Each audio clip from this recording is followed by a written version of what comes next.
Okay, Tim Leffel here, author of A Better Life for Half the Price, and I'm with an old buddy from the virtual world, Laura Dunn, the professional hobo. And we're together. I had to come all the way to Pisac, Peru for us to be together, but it was worth it. So I'm going to get my mug out of the camera though and let her talk. Laura, how did you end up in Peru, in Pisac specifically, and what are you doing here? Well, I've been traveling for 8 years, full time, and we're traveling slowly around the world, living around the world. And I just finished up almost 2 years on and off of living in the Caribbean, and it was time for me to shake it up and look for a new place. I was house sitting for a couple of months in Panama, and through a connection, I read a book that was written by someone in Peru, and I emailed the author of that book to tell her she wrote a great book, and she actually has the same last name as me, so I said, by the way, great last name.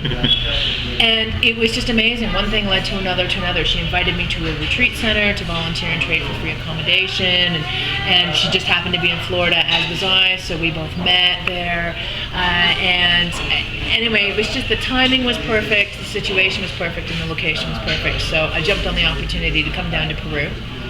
And I didn't actually end up working at the retreat center. I actually knew that I wanted to come to Peru just to spend some time here on my own. And the magic has continued. It's an amazing place. It's a very serendipitous place. It's beautiful. There's ancient ruins everywhere. It's colorful. There's all kinds of culture.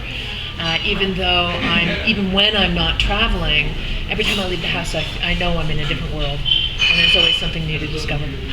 And what's the visa situation? Are you able to just stay on a tourist visa? Yes, as a tourist, as a Canadian, I can get up to 6 months, depending on the immigration agent I'm standing in front of. But it is fairly common for people to just do visa runs every 6 months and exit and re-enter on tourist visas. From what I'm led to believe, the resident situation in terms of getting a more involved a business visa or a residency visa in Peru is a lot more difficult. It's a bit of a nightmare for paperwork, but where there's a will, there's a way. Right. And you're in a house now, right? And how did that come about, and what do you have to pay per month? So when I was living at the retreat center, when I first came to Peru, I befriended someone who had a property next door, and he has his own house that he lives in, but he also has a house that he rents out. So it's a friend who's renting it to me, but it is a very large 3-bedroom house. Everything is included for $500 a month. For this area, you could actually call that expensive. But it's a very nice house on a lovely property, so I don't have no problem paying it. And what are your other expenses like? What are the big things that you have to pay on a regular basis? Internet is probably the next biggest expense at approximately $50 a month. Getting unlimited internet is sometimes a bit of a challenge, but as with many things in developing countries, it boils down to who you know. Groceries are a pittance. Eating out is cheap. I mean, you can have a beautiful meal out for $20. If you want just a simple meal, you can get one for $3. $1 actually. 2-course meal.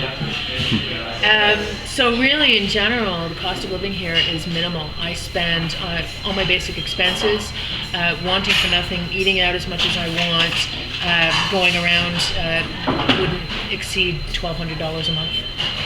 Great. And is there anything yet that drives you crazy? What should people know about difficulties or challenges? The speed of the internet is relatively atrocious and thoroughly unreliable. It is. You do have to get used to the dodginess of that. Other than that, there's not much. I mean, everything here takes a little bit longer. So if you're going to go to a restaurant and order something, be prepared to wait for half an hour or more for your food. Be prepared for little things to go wrong. If you call a repairman and I had an event with a repairman who was coming to fix my hot water heater, and it was a month of tribulations. I would call, "Are you coming?" "Yeah, I'm coming. I'll be there in half an hour." Next day, same thing. Next day, same thing. "Oh, I just need the parts. I just need the..." everything happens on its own schedule here, so you just have to be used to that. And do you pay for any domestic help, or do you get your laundry done, anything like that, to make your life easier? I don't have a laundry machine, so I do what I don't hand wash. I do take into a lavanderia, and it costs $1 per kilogram, I think, to wash, dry, fold your clothes. I also probably once a month will have somebody come in and clean my house, and I drastically overpay her at $20 for a half day of work. Okay. So tell us about your new book and where people can find you and all that good stuff.